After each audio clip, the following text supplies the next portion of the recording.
What are your objectives? So, I really want to talk about scaling smart and when and how to increase your ad budget. Obviously, if we scale too fast, it's a total trap, and you can triple your ad budget overnight and find that your performance absolutely tanks. So, scaling too fast, too soon, it kills what actually can make a campaign. Stop and don't spend another single cent on advertising until you listen to this. I'm Marianne Amies. This is Ready, Set, Paid Ads, digital marketing for paid ad success. Let's go. Welcome back to another episode of Ready, Set, Paid Ads. Today we're talking about scaling your campaigns. We hear this talked about so often. People want to scale. They want to scale their business. They want to scale their ad campaigns to grow their business. And it definitely has become somewhat of a buzzword. If you're not scaling, what are you doing? What are your objectives? So I really want to talk about scaling smart and when and how to increase your ad budget. Obviously, if we scale too fast, it's a total trap, and you can triple your ad budget overnight and find that your performance absolutely tanks.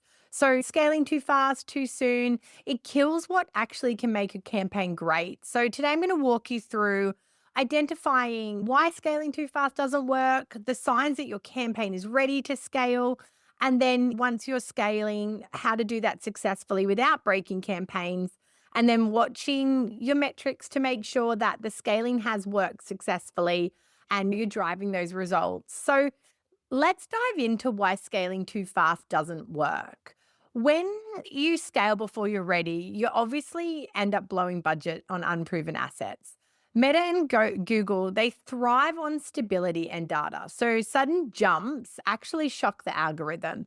So if your campaign is relatively new and you've been going at $20 or $30 a day, and you all of a sudden put that up to 100 with the thought of, I want to accelerate my results, I want to go faster, it actually confuses the algorithm and can cause it to not perform or to underperform or start to do actions that are not in your best interests. Start to look at ways to spend that allotted budget or that extra budget, and then you see your efficiencies go down. It's like when you bake a cake, you wouldn't double the cake recipe before you even made sure the oven was working.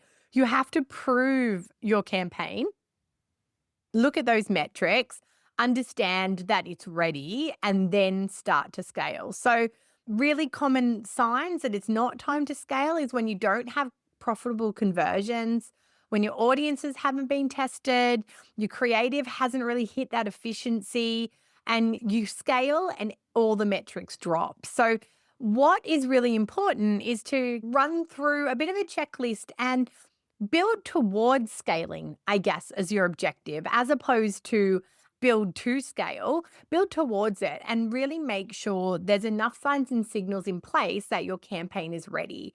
So before you should start scaling, what we want to see is consistent results for at least 3 to 5 days, maybe even 7. And what are consistent results? That means your ROAS held steady. That means your click-through rates aren't dropping and your conversions are above break-even point. So it's not just the on-platform results we want to see as really steady. We want to know that the conversion is happening and you're making money on your end. We want to check budget efficiency. So is your cost per acquisition profitable? You might be making the sales number you want to make, but in fact, the cost to get those people across and converting is too high. And again, that would not be an account that's ready to scale. Is your cost per result decreasing or stable? That's a really good sign. We want to be in that kind of economies of scale point where our ads are optimized and they're working so hard for us that it's costing us the same or a little bit less to start driving that volume in our current budget state. And our frequency isn't climbing too fast. If we've got great results, but that frequency is really driving high, that tells us we're going to max out. So if the frequency is already at 7 or 8 or 9, increasing budget to that audience structure or that targeting structure, it's only going to blow that frequency out. We're going to max out those people that are already starting to be maxed out. And making sure you have a funnel in place. So, is your landing page converting? Do you have a retargeting strategy for those warm audiences? you're not just scaling cold traffic. And again, do you have some email nurture in place? What is in place that's also going to make sure all this additional traffic, all this additional push to convert is going to be captured and utilized, even if it's not that direct conversion from the ad as well. So when you're kind of in a state where you're checking those boxes and you can see that you've got a nice, stable, repeatable campaign running, you're testing new creatives, but you've got some solid creatives in there. And when you test a couple creatives, one always steadily becomes a winner.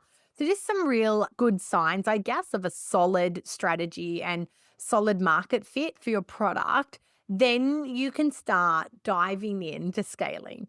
So let's talk about scaling without breaking everything. So, as I touched on before, going from $20 a day to $100 a day is a huge jump. And in your current structure and in your current campaign, you can be maxing out what's available to you and then seeing all those costs drive high and all the metrics go low. So, what we want to do is incremental scaling. So, increase the budget by about 15 to 20% every 3 to 5 days. What we're doing is we were on $20 a day. We're now going to go to $24 a day and we're going to wait.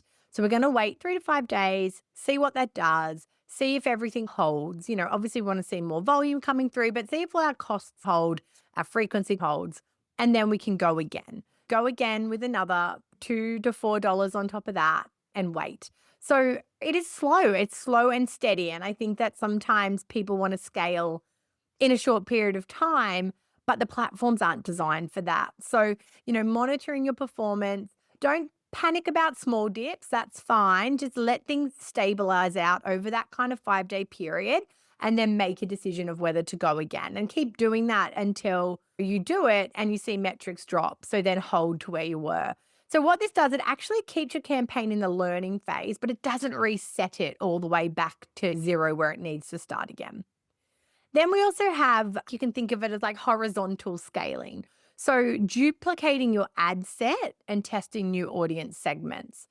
If you're starting to feel like your audience is tapped out and maxed out, actually just duplicate and make edits to a new audience. So all your creative structure and strategy would stay the same, but maybe now you do some lookalike audiences or you do AI driven audiences or you turn audience expansion on.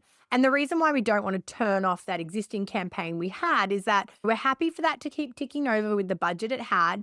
And now we're scaling by adding an ad set, going out to a new audience, targeting somewhere differently. So it allows you to maintain stability and then try to grow your volume at the same time.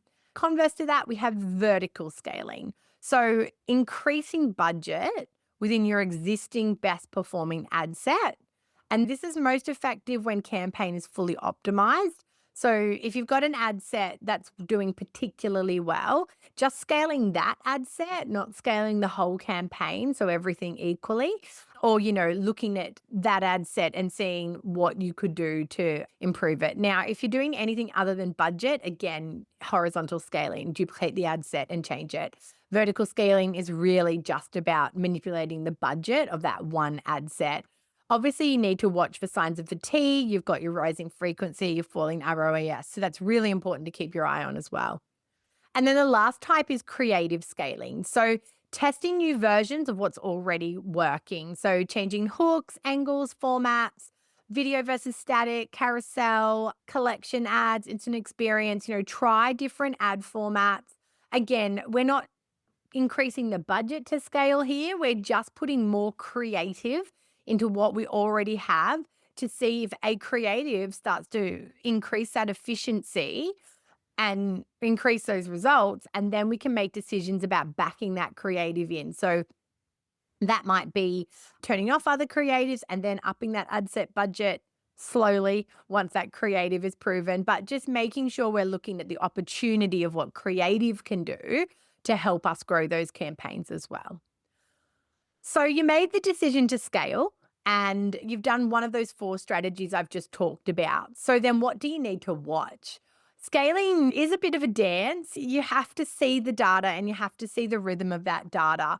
Obviously, we're not making decisions in a day. As I said before, you really want that 3 to 5 day period between key decisions that you're making. That can even be up to 7 days because we want enough data. 1 to 2 days of data doesn't tell us enough. Really, if you look at that data on a per day basis over 5, 6 days and look at those metrics, how they change day by day. So rather than looking at the data consolidated over those 5 days, actually look day by day. So then you can see trend as well. Did things just go up and then they settled? Or did they just go up and stay up? Did they crash? Whatever it might be. I think it's nice to look at that on a day by day basis. Key metrics that we're going to track. So we're going to look at our ROAS, so our return on actual spend. So it's a good measure. It's not the only and perfect measure of profitability of your campaigns. MER or MER is a very good measure as well. But when you're in platform, ROAS is a good quick check of are you still profitable after increasing. So, if your ROAS was 5 and then you've scaled and it's come down to 2, that now tells you that the money you're investing is making you less return. So before you had $1 in, $5 out. Now you've got $1 in, $2 out. So that's a pretty key sign that the scaling hasn't worked and you need to make some decisions about what to do.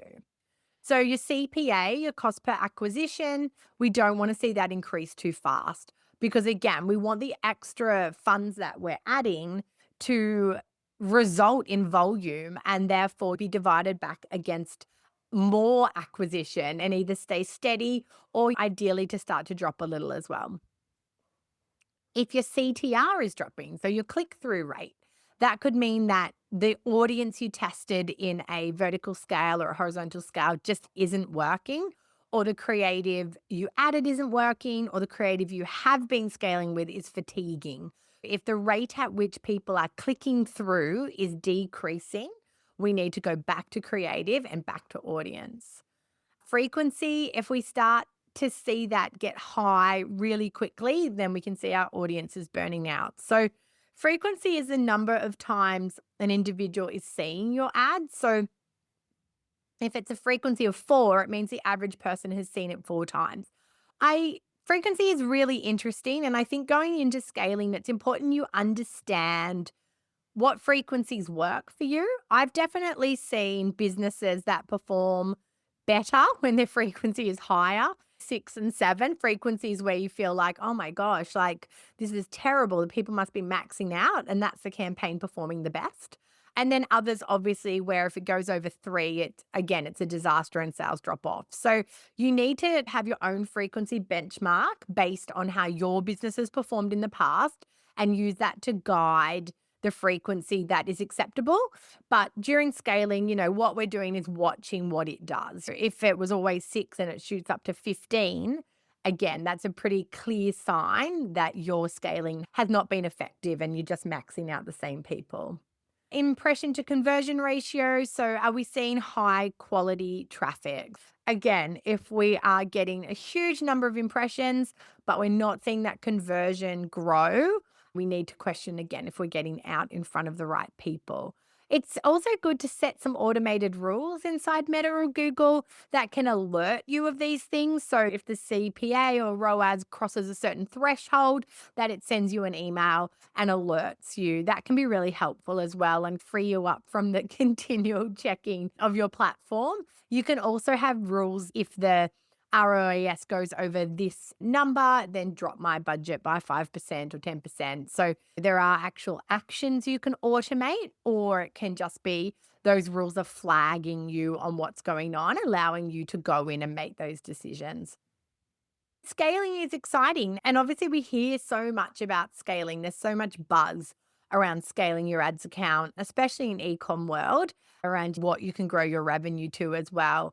But my advice is scaling works best off a solid foundation. You need a solid, proven account.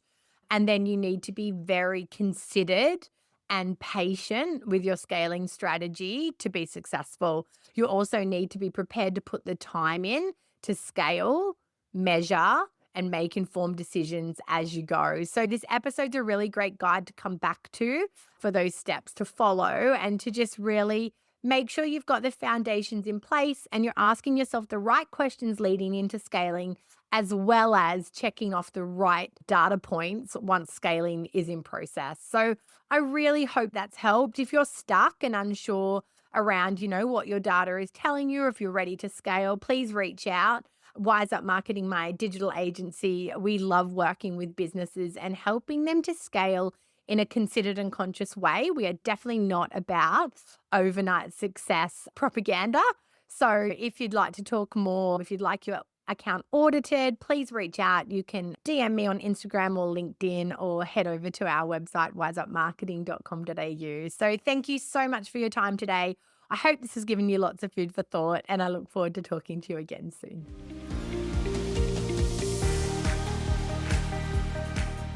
That's a wrap on another episode of Ready, Set, Paid Ads.